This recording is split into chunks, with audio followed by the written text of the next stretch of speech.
The AQHA Racing Challenge Update, powered by the American Quarter Horse Association.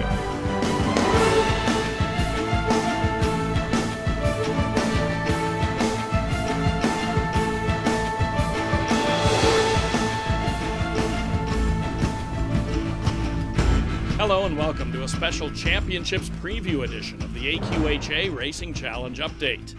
I'm Jim Byers. For nearly 9 months, horses based in the United States, Canada, Mexico, and Brazil have taken part in regional qualifying races for the right to compete in the Bank of America Challenge Championships. After some 50 races in 5 divisions, the championships are here, October 29th at Los Alamitos Racecourse in Southern California. Coming up, we'll preview all 5 divisions. Horses qualified for this by winning a regional challenge. Some are here because the winner of their challenge race was either unable or chose not to attend. Either way, it's an attractive group assembled for the 24th running of the championships. As we put this preview together, the post positions have not yet been drawn. But among the equine stars on the grounds, and pointing to the finals, is Getting Even. She won the Grade 3 MERIAL Remington Park DISTAFF Challenge over older rivals in May. Her dam is the good stakes mare of the early 90s, Dash Master Miss. Sure to catch the eye is the sophomore filly Shiner Blonde. This appropriately named Palomino was a decisive winner of the MERIAL Arapahoe Park DISTAFF Challenge in July. Representing Eastern Canada is our Painted Pistol in the John Deere Juvenile Division. This Oklahoma bred went north to capture the AJAX Downs Juvenile Challenge. Another 2-year-old to watch is Faster Than Hasta. He spotted his opponents some ground in the John Deere Prairie Meadows Juvenile Challenge and ran them down late. From the ANDREINI Distance Division, Fire on the Fly had a remarkable year, winning 5 straight at one point, including challenge events at Sam Houston and Remington Park. Another AJAX Downs hopeful is Country Boy 123. He qualified for the ADEQUAN Derby final in August, and then posted a 107 speed index a month later in the Peacock Derby. From New Mexico, BF Foos Rageous brings a record of 7 wins and 4 seconds in 11 starts into the ADEQUAN Derby final. She gamely fought off a pair of rivals in the regional challenge at Ruidoso Downs. Championships veteran B.H. Lisa's Boy is looking for revenge in the Bank of America Challenge Championship after a clear score in the Grade 3 BOA Los Alamitos Challenge in August. Another championships night mainstay, AJ's High, rolls into the BOA final off 3 graded wins in 2016 against the nation's top older horses at Remington Park. Coming up, we'll have more on each of the challenge events. Part of our team on the 2015 championships preview was Janet Van Bever. She's quarter horse racing's all-time leading female trainer and a 3-time winner of the Challenge Championship, accomplishing that 3 years in a row, each time with a different horse.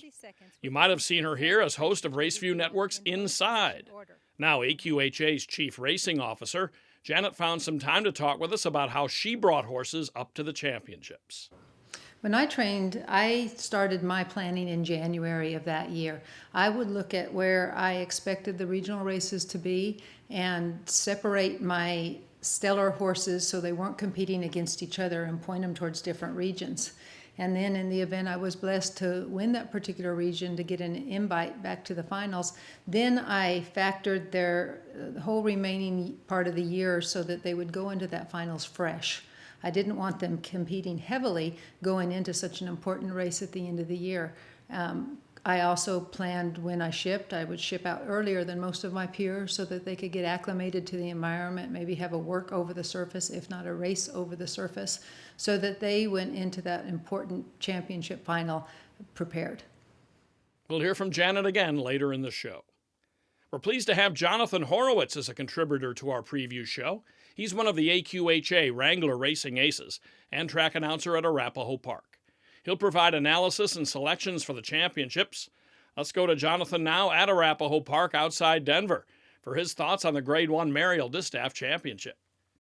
Like her stablemate BH, Lisa's boy, the Bill Hoberg-trained Flying Lion, has taken a step forward in her career since making Los Alamitos her home base. She was third in a tune-up in the Blaine Schwaneveld handicap, defeating some of the competition that she'll face here. Getting Even showed a strong kick to win the Remington DISTAFF final and had a good prep at Los Alamitos with a runner-up finish in an allowance race. Although she hasn't won in 16 starts, I like SR Esmeralda for a minor placing. She was second in a Lone Star DISTAFF final and third in a Sam Houston Derby final this year and has been in the top 3 in 7 of her last 8 races. Thanks, Jonathan. We'll be back to you in Aurora, Colorado shortly. Among the contenders in the MERIAL DISTAFF is the first mare Jonathan mentioned, Flying Lion, 5th in the same race last year on Championships Night at Lone Star Park. Trainer Bill Hoberg has had her in Southern California all summer. The 6-year-old mare ran second by a nose in the Los Al DISTAFF Challenge, but qualifies here due to the winner passing on the final. As we mentioned earlier, the Remington Park DISTAFF Challenge winner Getting Even warrants attention in the final. Trained by Mike Robbins, this 3-year-old filly is lightly raced in 2016 with just 4 starts, most recently a second in allowance company at Los Alamitos. SR Esmeralda is 0 for 9 this year, but her best race may have been her most recent, a fast-closing second, beating a diminishing head in the MERIAL Lone Star Park DISTAFF Challenge, October 1st. The John Deere Juvenile Championship is a Grade 2 event at 350 yards. Let's go back to Jonathan Horowitz with some insight into what could be an advantage for a couple of youngsters in that race. Home field advantage has been key in this race, Jim. 3 of the last 4 winners of the John Deere Juvenile qualified in the same state where the Challenge Championships were hosted that year. Careless Lightning in Texas in 2015, AJ's High in Iowa in 2014, Hero's Heart in Iowa in 2012. Several of the horses from the Los Alamitos Juvenile Challenge in August will be part of this year's field. The 23-1 winner of that race, Kissed by an Eagle, was hampered in the trials, but had a clean trip in the finals and again in a subsequent victory. But if I were betting this race, I might go with One Proud Eagle, the runner-up in the Los Alamitos Juvenile, just the way that the Los Alamitos 2-year-olds have been beating up on each other this year, and he could be at higher odds because he was troubled in a recent PCQHRA Breeders' Futurity trial. Of the out-of-state horses, I like how Faster Than Asta closed to win the Prairie Meadows Regional. As Jonathan mentioned, the top 2 finishers in the Los Alamitos qualifier for this division are pointing to the final, both geldings by One Famous Eagle. Kissed by an Eagle and One Proud Eagle. Kissed by an Eagle took the qualifier by 3/4 of a length, but One Proud Eagle is a bit more accomplished, having won the Grade 3 Robert ADAIR Kindergarten Futurity at Los Alamitos back in May. Both have spent their juvenile campaigns exclusively at Los Alamitos. Faster Than Asta is a Wyoming bred on a 2-start winning streak, having taken a John Deere Prairie Meadows juvenile trial and then the final in September. His trainer, Robert Don Johnson, had both his sire, Has to Be Fast, and Dam, Lead Me to Your Ladder. After debuting with a pair of races at Remington Park, won a maiden win, our Painted Pistol traveled to AJAX Downs, where he took the Ontario Tracks Juvenile Challenge and followed with an allowance score. Coming up, looks at the Derby, Distance, and Championship divisions on this preview edition of the AQHA Racing Challenge Update. If I could tell my horse one thing, you've shown me what it is to dream. And because of you, I've known what it's like to realize those dreams. You gave me the confidence to see I was capable of the best, and you proved to me that hard work really does pay off. You're not just my horse. You're my family. I may hold the reins, but you hold my heart. Last year, one of the best stories on Championships Night was C.R. Tuckernuck, a stakes-caliber sprinter who stretched out to 870 yards and capped his season with a narrow win in the distance final at Lone Star Park. Let's bring in AQHA Wrangler racing ace Jonathan Horowitz again. Jonathan, Fire on the Fly brought a win streak into the Lone Star Regional, but he'll have to start a new one at Los Alamitos. You know, Jim, the recent Lone Star Distance Challenge led to more questions than answers for some of the top contenders here.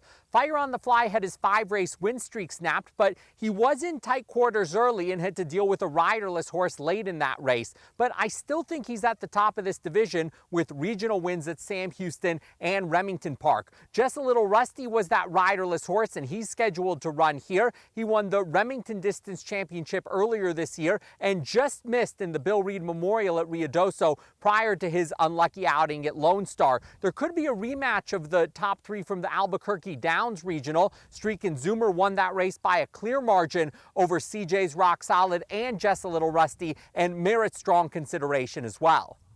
Thanks, Jonathan. Let's start our look at the contenders for the Grade 1 Andreini Distance Championship with that Albuquerque Regional winner, Streak and Zoomer. He led every step in a fast 44.173 seconds on July 24th to win by a length and a half. Trained by Martino Rona Sr., he followed that Grade 3 score by finishing last in a 5-horse field at Zia Park September 11th. Just a Little Rusty made his way into the Andreini Distance Championship field as a substitute for other horses, but the John Steinbaugh trainee has credentials, including a narrow tally in the Grade 2 Remington Park Distance Championship in June. Then in his last start, he unseated jockey J.R. Valenzuela at the break of the Lone Star qualifier. Fire on the Fly is a 13-time winner from 31 starts, and while his 5-race winning streak was snapped on October 1st, he still ran a respectable second in the Lone Star Distance Challenge. He's a multiple graded winner at 8-7. 8 will enter the Andreini Distance Championship, a Grade 1 part of the Bank of America Challenge Championships. Janet Van Beber earned her place in quarter horse racing's annals by being one of the sport's top trainers and one of the leaders in this series. Now the AQHA's chief racing officer, she's uniquely suited to guide the sport and this challenge series to new heights. My personal goals for the program are to see growth. I'd like to get nominations back up and get our participation up and get the local jurisdictions and the individual racetracks to offer more challenge races in their regions so that we have a stronger program when we come into the championships at the end. And so I'm focusing a lot of that. I'm focusing resources and advertising. I'm reaching out to the tracks personally. We've just sent out regional applications, and I called a couple racing secretaries just this morning to make sure that they got it, and if they had any questions to call me and help that we can implement as many races as possible to offer to the people who nominate their horses to the program.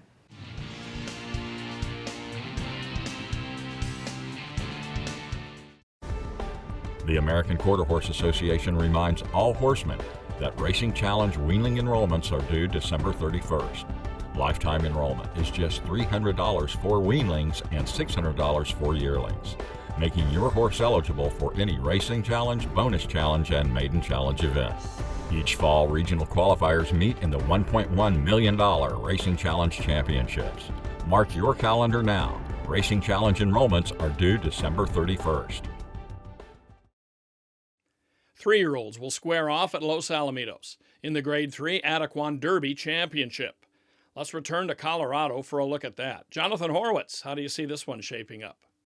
This is a particularly wide open race, and I think some of the international qualifiers have a good chance. While Just Good Reason appears to be the horse to beat off strong stakes performances at Los Alamitos, I'm going to take a chance with the qualifier from Mexico, Lonely in Front BR. She's out of the dam Strength in Numbers, who was a Grade 1 winner at Los Alamitos. Lonely in Front BR has comfortably won 4 races in a row at Hippodromo de las Americas in Mexico City, and she's worked well at Los Alamitos. Tuffy returns to Los Alamitos, where she qualified for last year's Ed Burke Million, having won 6 of her last 7 races in Canada. So I like the North American exacta or trifecta box with those horses from Mexico, Canada, and California. As we start our look at the ADEQUAN Derby stickouts, a quick note. One of the tracks to host a regional in all 5 divisions is Evergreen Park in Grand Prairie, Alberta. One of the horses Jonathan mentioned campaigned there, Tuffy, and she'll lead our Derby contenders. Tuffy has won 3 in a row, including the Evergreen Park Derby Challenge and the Canada Quarter Horse Cup Derby. She began her career at Los Alamitos last year. Country Boy 123 is a distant relative of 2011 AQHA World Champion Cold Cash 123. He's even bred by Cold Cash 123's owner, Carolyn Bay. Country Boy is at Los Al thanks to an AJAX Derby Challenge win. He followed with a pair of additional tallies at AJAX Downs. Lonely in Front BR is California bred and Mexico raced, winning 4 straight out of her 5 career starts. And Just Good Reason is a graded Los Alamitos Stakes winner that recently ran a big second to Sass Me Blue in the Grade 1 Mildred Vessels Memorial Handicap. She ran 3rd in the ADEQUAN Los Alamitos Derby Challenge behind a pair of runners not participating in the final. Still to come, the Grade 1 Bank of America Challenge Championship preview right after this quick timeout. You've put your heart and your soul into what you have done, and I'm grateful to God and I'm grateful for you.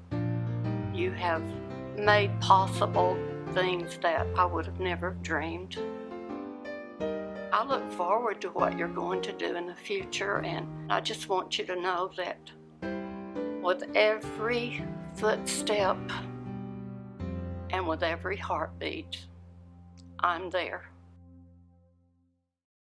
Beginning with AQHA champion mare Juno's Request in 1993, the Bank of America Challenge Championship has been won by some of the greatest names in the sport, including Supreme Racehorses SLM Big Daddy, Cool Q Baby, and Taylor Fit. This year's group includes a recently named Supreme Racehorse in 2014 World Champion JRC Callis First. The marquee horse, though, entering this $300,000 plus event is BH Lisa's Boy. Back to Colorado one final time. Jonathan has more.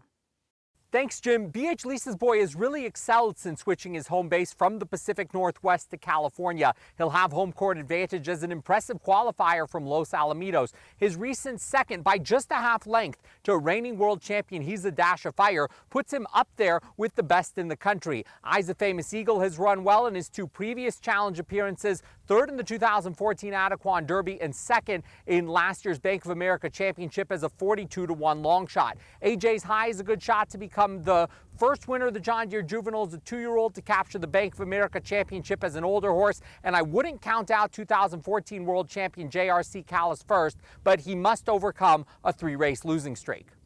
AQHA Wrangler Racing Ace Jonathan Horowitz. Thanks, Jonathan.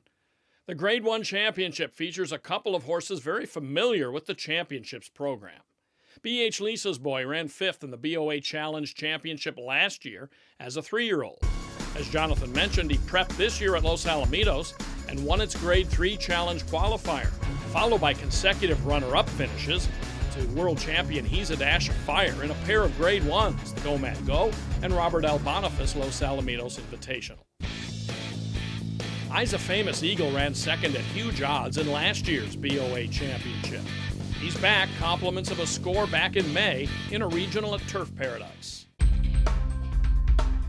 JRC Callis First, winner of 17 from 30 starts, is making his first appearance on Championships night. Winless in his last 3, he put himself in the final with a win back in April at Sam Houston Race Park. AJ's High is back for his 3rd final on Championships night, each in a different division. Winner of the John Deere Juvenile Championship 2 years ago, and a troubled 7th in the ADEQUAN Derby in 2015, AJ's High won the Canterbury Championship Challenge in July. He ran 2nd in a pair of graded races at Prairie Meadows since, but has 12 wins in 19 tries, and is due to race at Los Alamitos for the first time on Saturday. No home track advantage for AJ's High, but on his best day, he's about as good as it gets. Well, that wraps up our preview. Thanks to our guest, Janet Van Beber, and also our analyst, Jonathan Horowitz. Raceview Network will be on hand at Los Alamitos for the championships, joined by AQHA Wrangler Racing Ace Martha Clausen. Be sure to look for our recap show to follow. I'm Jim Byers. Thanks for watching, and we'll see you next week here on the AQHA Racing Challenge Update.